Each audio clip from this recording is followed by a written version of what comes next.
Hi guys, and welcome to lower body and the tiniest little bit of cardio. I think there's like about 4 cardio exercises in this, and it is extremely glute dominant, so I know a lot of yous are going to be excited for that there. It looks very hard on paper, so I'm quite excited to get started and to see the challenge that it's going to bring. So just want to see what we're going to be doing. So we're just going to be doing 15 exercises. We'll be doing them twice through.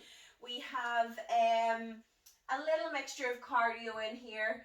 So what we're going to be starting with, again, we're keeping it to 45 seconds, 15 seconds of rest. We're going to be starting with our squat jacks. So just to get the body warmed up and get the legs warmed up, remember, keep the knees nice and soft, just down, jump up, easy on the legs, and just working through. So you don't want to be landing hard. If you can't do the bounce, all I want you doing is down, touch up, touch up. So you're just cutting out the bounce. Now, after that, this is so glute dominant. Your backside should be burning by the end of this workout. So, do you want down? There you go. There's your wee bone. Hopefully she stays in there the whole time. So we're going to be doing hip thrusts. So I've got my hip thrust machine out. Remember, you don't need a hip thrust machine. You can do this from the bench or from a chair. Just make sure it is securely against a wall so it's not going to tip over. So hip thrusts, working that booty. I'm going to put my band over my hips. So make sure that whatever weight you're using, that you are putting it across your hips. Don't put it across your belly because it'll make you feel a little bit sick, and it does change the concentration on your glutes, I find anyway. So keep the chin in, core active. You're going to go down, you're going to press up, squeeze those glutes, push to the heels, up and down, just working through. So what you don't want to do is you don't want to go too high that you start arching your back. That core is active throughout the whole thing, and you're just working up and down, squeezing those glutes. Don't do it too fast. Make sure that you get that concentration on the glute at the top and you're feeling it the whole way through. So what is next? Right, I've got a kind of a new little one. So I'm going to just try holding both my dumbbells. So this is a sumo squat with a hold, and these are tough. So you want to hold the dumbbells between the legs, wide with the feet. So you're going slightly wider than you normally would do. You're going to go down, and you're going to pause. Then you're just going to go up enough that you still feel it in the glutes. And then you're going to go down again. Pause. Really pushing that bum back. Core in nice and tight. And just working through. And you will feel that in your glutes. I can feel it already. Now, if you can't do that, maybe try with no weights to start with. Chest up, back nice and straight. Push the bum back. Hold. Up, so you don't go the whole way up, you're not pushing the hips out, you're sitting into those glutes the entire time. Up, squeeze the glutes, concentrate on using the glutes for that entire motion. Right, next up, curtsy lunges. Grab those dumbbells or put your barbell on your back, and we're just going to alternate with the curtsy lunges. So standing, step behind the leg, work through. Push through the heel. You'll really feel these in the glutes and the hamstrings. Always feel them at this little part of my leg more than anywhere. So we're just going to alternate through. So from the front, step behind like you're doing a curtsy and just working through. And then straight in. There's a lot of legs in this. Stiff leg deadlifts. So remember, always going through the hips. You don't want to bend the back. Push the bum right back and pull through the hamstrings and the glutes. And again, you're not taking the pressure off. You're not standing up and pushing those hips out like that. That takes the pressure off and puts it on your back. Drive down. Legs are a little bit bent, but they don't go any further than that. So when I say they don't go any further than that, what you're not doing is this. You're tipping over, pushing the bum back, stretching through, working through. As you can see, my legs are not bending any more than what they already are. Next up, we're going to ease those legs out a little bit for kicks. So, swing the legs up and just let all that tension go out of the legs by kicking them up nice and high and just working through. Get the breathing right. Right, next up, we need our hip thrust machine again. So again, if you don't have your hip thrust machine, I would recommend a chair. This chair is in and around the right height. We're going to just hold one dumbbell, 1 foot down, and 1 foot goes on the back, and push the bum back. So you're pushing this right leg, the knee is going towards the pad. Just rest, top of your foot, and just work through. So you want to relax that back foot and make all the work go on the front one. So we're going to do 45 seconds, then we're simply just going to switch over and work through, and we know how hard these are. So that is split squats. We are then going into jumping jacks. So again, ease legs out a bit. I'm just going to jump through. Just working through nice and easy. Again, if you can't do the bounce, just step up. What I meant to say, if you really cannot do split squats, a good way to learn is get something to lean against that can kind of gather your balance, because sometimes you can fall over quite easy.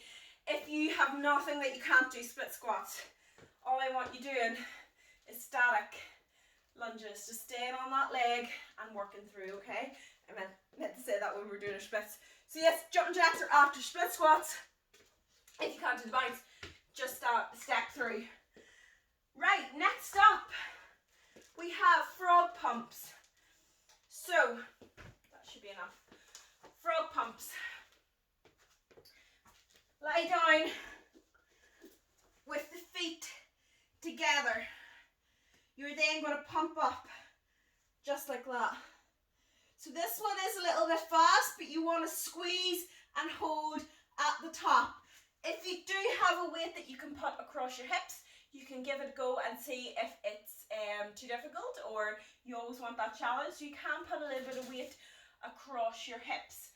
Right, next up, we are going to be doing glute band kickbacks. Now, I know some of you don't have glute bands, so you can do these without, and I will go through them without the band as well.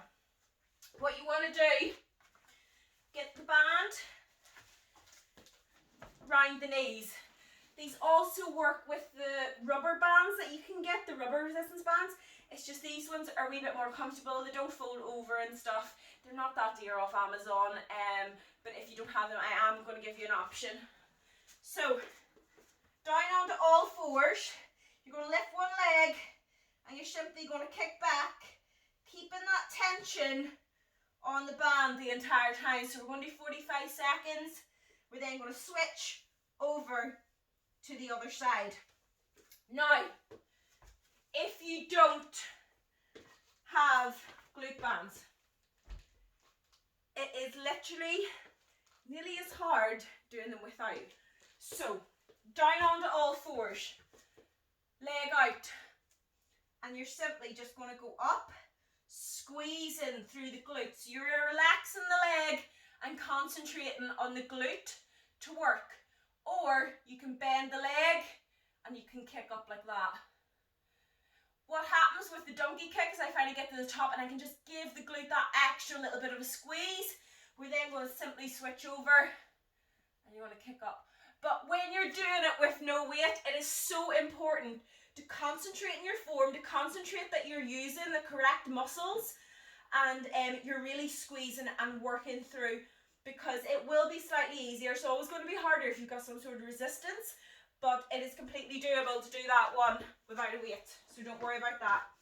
Right, next up we have half burpees. May as well keep the cardio up. So you can add your push-up in, you're going to push up, you're then going to jump in, out, down, push up, in, out. Now, you can go down on your knees to do your push-up, up, jump in, out, down, push up, or you can simply step in. And remember, the wider your feet are, easier that push-up can be as well. So you can go wider the feet, in, out, and that will make it slightly easier.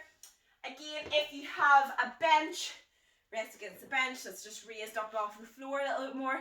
That'll be easier again. So do whatever is in your range, but always push yourself. So even if you try a couple from the floor and then get your bench, or then try the easier ones, as long as you're trying to get those harder ones, even if you only get one or two, at least you've tried them. And it's planting that little seed that you're going to go, it's going to be tough, and I want it to be tough. So, last but not least, one of my favourite things for glutes, because you don't need an awful lot of weight, you don't actually need any weight, you need your body weight, and it is super hard. So we're going to do single leg hip thrusts. Same form when you do your hip thrust. But what I find is I like to put my hands out like this. One leg up. Again, I find this helps. Push down, push up. So you're pushing through the glute that the foot is down on the floor. 45 seconds. Down again. Up using the other leg. I find I can feel them so much on my glutes. But you need to concentrate. You need to push through the heel. You need to be concentrating on using that correct muscle. So guys, there's a lot of strength in this one. There's only 4 cardio exercises, if I do it right. So it's going to be super hard. The glutes should be burning by the end of first round, if not halfway through it. So are you guys ready? I think I've psyched myself up to do it. It's going to be a tough one. The glutes are going to be burning. So get the tutorial off, and I will see all you guys in the workout.